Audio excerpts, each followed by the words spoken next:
Office है या चिड़ियाघर? अरे मालिक, ये गोला था, आप तुलन के तूतीन को बीच में तोल के भागना था। सर, हम लोग इंटरव्यू के लिए आए हैं। हम लोगों को मीडिया का बहुत एक्सपीरियंस है। सर, अगर आपने हमें अपने चैनल में रख लिया तो हम आपके बहुत काम आएंगे। ओह, तो तुम लोगों को काम चाहिए? हाँ सर। आजकल मेरी हालत इतनी पतली है कि मुझे चूरन बेचना पड़ रहा है। उसके बाद खाली डब्बे जमा करके उसमें फिर से चूरन भर के बेचना पड़ता है प्रॉफिट के लिए। तुम बेच सकते हो तो जॉब ले लो। सर, एक बात कहूँ, आपने चूरन बेचने के लिए चैनल का लाइसेंस नहीं लिया है। प्लीज आप गलत मत समझिएगा। अरे ये नहीं तो और कुछ बेचूंगा। दुनिया में बेचने के लिए बहुत कुछ है। गोरा होने की दवाई बेचूंगा। इंसान को शरीर से ज्यादा चेहरे की फिक्र रहती है। दूर जाने की जरूरत नहीं है। सबसे बड़ा एग्जांपल ये मेरे सामने खड़ा हुआ है। ये स्लिम ट्रिम तो है लेकिन शक्ल पे कालिक लगी हुई है। सर, बेचने के लिए न्यूज भी है, ग्लोबल वार्मिंग है, आतंकवाद है, नक्सलवाद है, भूखे मरते हुए किसान है। आजकल मेडिकल और स्कूल में इतनी लूट चल रही है, हम उसके बारे में बता सकते हैं। बेटा, तू बड़े चैनल से आए, इसलिए तुझे ज्यादा सूझ रही है, लेकिन कर्जे में मेरी इतनी सूझ गई है ना कि ये सूजन जाती ही नहीं है। और तुझे शायद पता नहीं कि कलाम साहब ने क्या बोला था। क्या कहा था? उन्होंने कहा था कि जब घर में शांति होगी तो देश में शांति होगी, और जब दोनों जगह शांति होगी तो दुनिया में शांति होगी। समझ में आया? सर, बात तो सॉलिड बोली, पर घर की शांति से पेट का क्या लेना देना? क्या कनेक्शन है इसका? अच्छा, तो मैं तुझे डिटेल में समझाता हूँ। पेट साफ रहेगा तो बीवी से नहीं लड़ेगा, बीवी से नहीं लड़ेगा तो घर में शांति रहेगी, जब घर शांत रहेगा तो देश शांत रहेगा, देश शांत रहेगा तो सब प्रगति करेंगे। सर, क्या बात बोली सर। मैं आपका फैन हो गया सर, मेरे को नौकरी पर रख लो। मैंने भी तय कर लिया है बच्चा कि मैं तुझे चांस दूंगा ही नहीं। जा जा बेटा, घंटी मार। अबे लाइट बंद कर, दिवाली है क्या?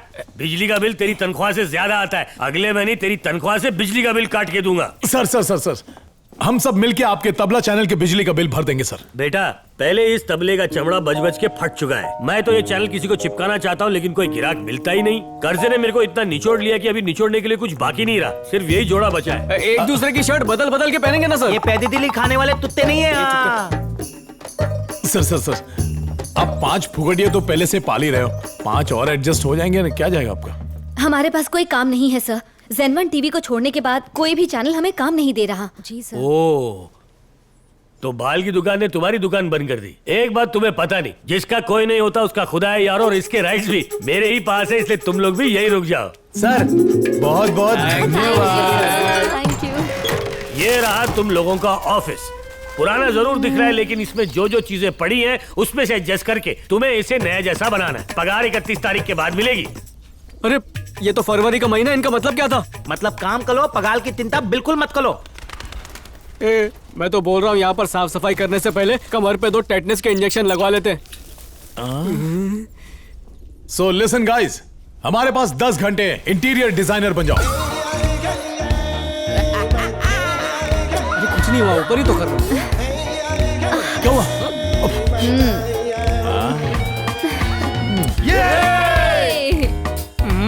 अरे वो निकाला है। अरे बहुत मजा है, बहुत हिम्मत जुटा के लगाया।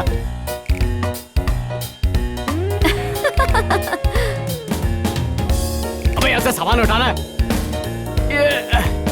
ये वर्ल्ड की बेस्ट कुर्सी, ये ले।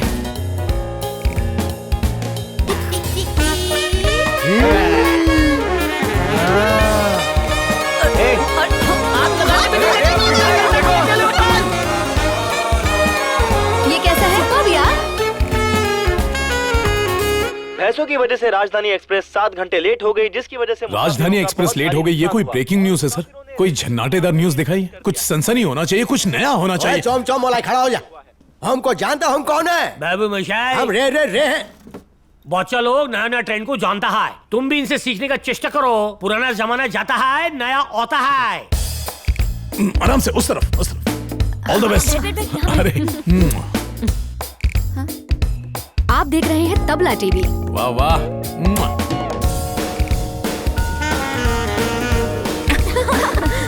अच्छा लग रहा है? ठीक है। कैसा है? ये पापा, कोई है?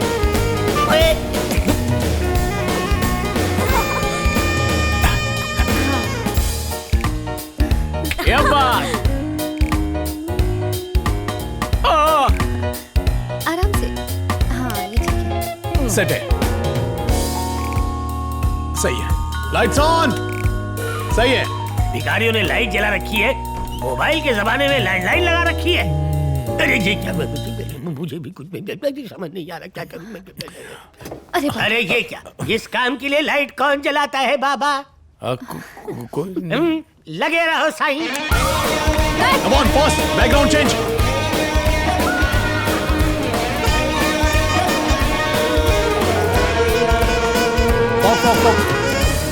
शाबाश। नमस्ते सर। चल चल उधर देखिए, उधर।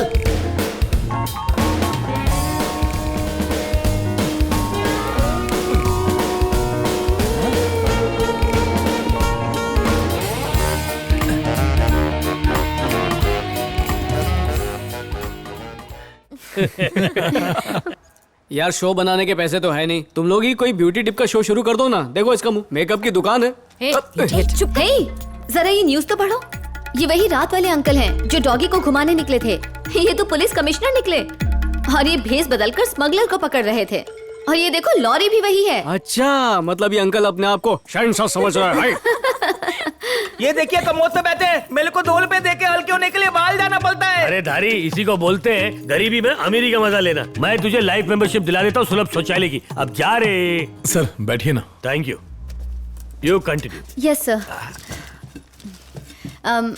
सर, जैसा कि पुलिस कमिश्नर ने उन स्मगलर्स को पकड़ा, बिल्कुल उसी तरह अगर हम भी भेष बदल कर कहीं जाएं और वहाँ हो रहे गलत कामों को शूट करें किसी ऑफिस वगैरह में, तो हमें खबरें मिलेंगी और हम इसे अपने चैनल में दिखा सकते हैं। तो मेरे हिसाब से सरकारी दफ्तर और पुलिस स्टेशन सबसे सही जगह है। Am I right? हाँ बिल्कुल सर। और तिलक, तुम हमारी इन बातों को चुपके से रिकॉर्ड कर रहे हो क्या? नहीं बॉस, ये फुटेज ज़ेन1 टीवी का है, एमएलए और तिलक के इंटरव्यू का। ये वही देख रहा है जिसकी वजह से हम सबको निकाला गया था।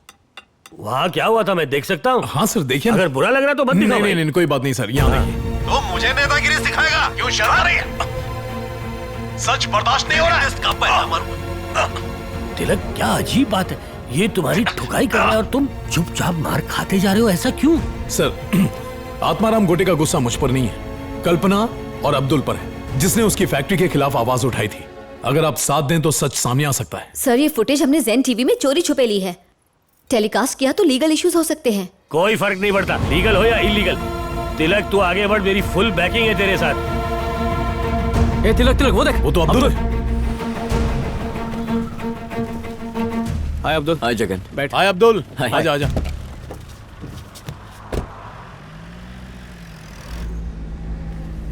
सॉरी तिलक, मैंने तुझे गलत समझा। मल्हार ने बताया कि स्टूडियो में क्या क्या हुआ।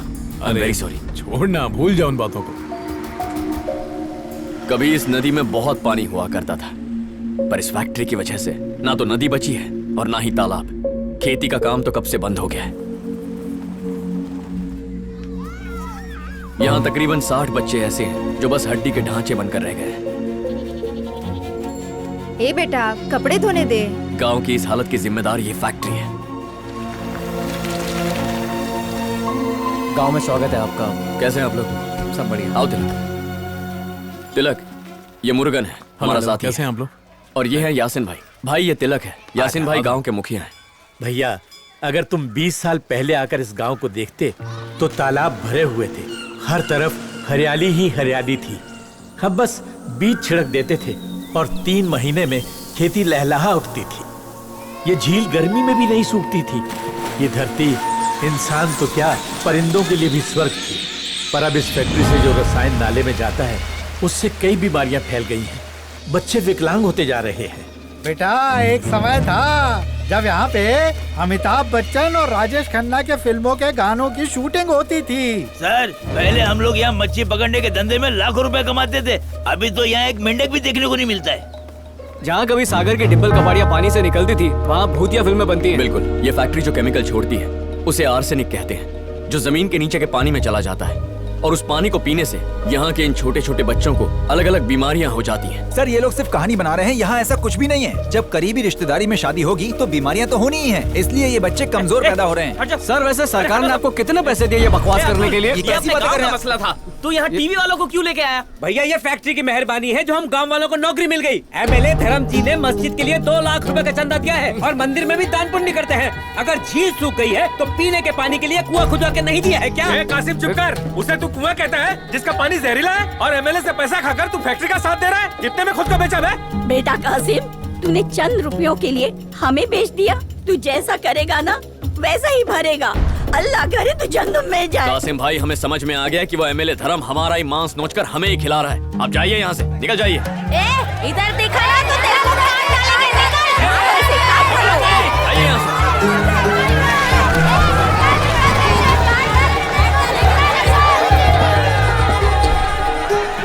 जा भगा सब लोगों को, चल निकलो इधर से। चल निकलो इधर से, निकलो। मत मारिए। लगा क्या भीड़ लगा के रखा है? अरे सर क्या बात कर रहे हैं? और कोई काम धंधा नहीं है क्या? जब से डिजिटल का जमाना आया, जिसको देखो कैमरा उठा के शूटिंग करना शुरू कर देता है। फैक्ट्री से तुम लोगों को रोजगार मिल रहा है और उसे ही बंद करवाना चाहते हो। अगर हर बात का विरोध करोगे तो तरक्की कैसे होगी? कभी सोचा तुम लोगों ने? सर गांव के बच्चे मर रहे हैं, ऐसी तरक्की का क्या फायदा? मतलब ये फैक्ट्री से हो रहा है? जिसको देखो आजकल केमिकल कर रहा है। मेरे को एक बात बता, टॉयलेट गंदी होगी तो क्या दूध से धोएगा? सही बोले सर, अगर आपके पैर नासूर हो गए तो पैर को तो काटना पड़ेगा ना सर। तू मीडिया वाला है ना? वहाँ देखा नहीं बोर्ड लगा शूटिंग नहीं करने का? चलो निकलो निकलो यहाँ से, जाओ जाओ चलो जाओ। एक सवाल है सर। सर एक जवाब तो चाय पानी मान लिया बंजर जमीन पर फैक्ट्री लगाना गलत नहीं है, पर ये झील तो किसी की नहीं है ना सर, तो केमिकल झील में क्यों आता है? ये तो गांव की है ना सर। और सर ये बताइए, फोटो नहीं लेने का ये नया रूल कहाँ से है? नेचर पर सबका अधिकार है। तेरे चैनल का तबला बजने वाला है क्यों बे? मुझे रूल सिखाएगा? चल निकल इधर से, जा। क्या रिकॉर्ड कर रहा है? हाँ बंद कर इसे। सबको ले जाके लॉकअप में डालू क्या? चल चल आ जा, चल। मैंने कुछ नहीं किया।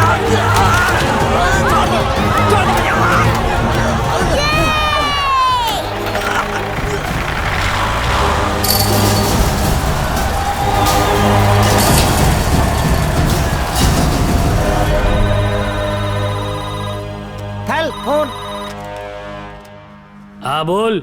मुझसे पंगा ले रहा क्या डमरू? पंगा भी लूंगा और तुझे नंगा भी करूंगा। अब मतलब की उल्टी कर।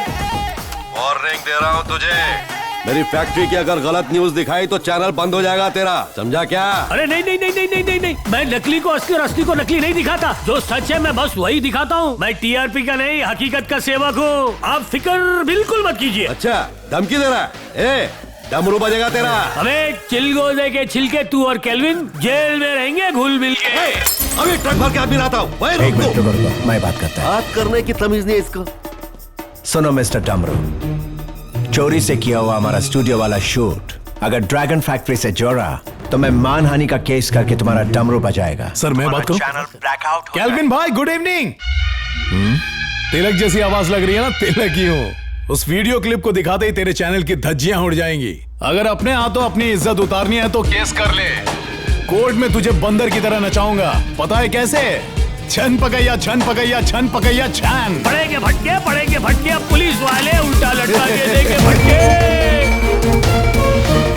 मीडिया और नेता आपका भला भी कर सकते हैं और साथ ही आपको तबाह भी कर सकते हैं। एमएलए धर्म ने गैर कानूनी तरीके से एक फैक्ट्री लगाई और लालच में मीडिया ने भी उसका साथ दिया, जिसकी वजह से कई गांव तबाह हो गए। धर्म जैसे गुंडे और घिनौने इंसान ने कई अपराध किए हैं। उसे बड़ी बेशर्मी से गरीबों का हीरो बनाया गया और ये काम एक जाने माने चैनल ज़ेन1 टीवी ने किया, लेकिन कोई इसके लिए आवाज नहीं उठा रहा। ये सब न्यूज चैनल वाले पैसा खा के बकवास करते हैं। चैनल बदल दे।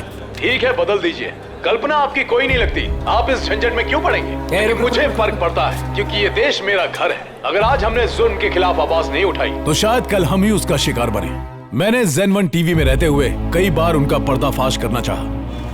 अब मैं आपको आपकी जानकारी के लिए एक वीडियो दिखाऊंगा कि कैसे आत्माराम गोटे मतलब एमएलए धर्म एमएलए से एक गुंडा लड़ाकू कैसे बना। तेरी आपने जिन्हें मारा है उन सब की लिस्ट है मेरे पास। हाँ मारा मैंने लोगों को, क्या कर लेगा तू? उस एमएलए धर्म के अत्याचार के खिलाफ जब अब्दुल और कल्पना ने आवाज उठाई तो उनकी हालत बद से बदतर कर दी क्या करती है सरकार? जिंदगी से भरपूर कल्पना जो अपने होशो हवास खो बैठी है। आंदोलन में नारे लगाने के लिए ये सबके साथ खड़ी होती थी, लेकिन जब पुलिस और गार्ड लाठी चार्ज करते थे तो ये सबसे आगे बढ़कर बाहर झेलती थी। अभी जो फैक्ट्री आपने देखी वो जहर उगलती है, सिर्फ और सिर्फ जहर, और उसी के खिलाफ आवाज उठाने की वजह से ही उन्होंने इसकी जिंदगी बर्बाद कर दी। एमएलए धर्म के पैसों पर पलने वाले डॉक्टर्स ने इसे गलत दवाइयां दी, जिससे इसकी ये हालत हो गई। और उन डॉक्टर से जब सवाल किया गया तो उन्होंने कहा कि उनसे गलती हो गई है। ये उसी धर्म का किया धरा है। क्या हो रहा है? ह्यूमन राइट्स कमीशन के सपोर्ट से यहाँ के पानी के सैंपल्स हमने यूनेस्को के लैब में टेस्ट के लिए भेजे हैं। उसके रिजल्ट्स जल्दी ही आ जाएंगे, तब सच्चाई आपके सामने आ जाएगी। जिस गंदगी में हम सब लिपटे हुए हैं, चलिए मिलकर उसे साफ करें। सिर्फ फेसबुक और ट्विटर पर पोस्ट करने से एक पैसे का भी फायदा नहीं होने वाला है। हमें खुद वहाँ खड़े होकर इनसे लड़ना होगा। अपने दुश्मन की आंखों में आंखें डालकर सवाल पूछने होंगे। उन्हें हमारी आंखों में आग दिखनी चाहिए। अगर हम ऐसे ही चुप रहे तो हम हमेशा के लिए उनके गुलाम बनकर रह जाएंगे। ये नहीं हो सकता। हम उन दरिंदों को उनके गुनाहों की सजा दिलवा कर रहेंगे। इस आंदोलन में आप हमारा साथ दीजिए। जय हिंद। जागरूकता और बदलाव लाने में मीडिया की बहुत अहम भूमिका है, लेकिन जब मीडिया ही टीआरपी की लालच में पड़ जाए तब क्या होगा? अगर हम जात पात के नाम पर, हिंदू मुस्लिम सिख ईसाई धर्म के नाम पर बढ़ गए तो क्या होगा? हम सब बिखर जाएंगे। हम एक साथ मिलकर ही इस भ्रष्टाचार को रोक पाएंगे। लेकिन ये मेरे सिर्फ अकेले से नहीं होगा, बल्कि आप सबको भी जागरूक तो होना होगा। नमस्कार, जय हिंद।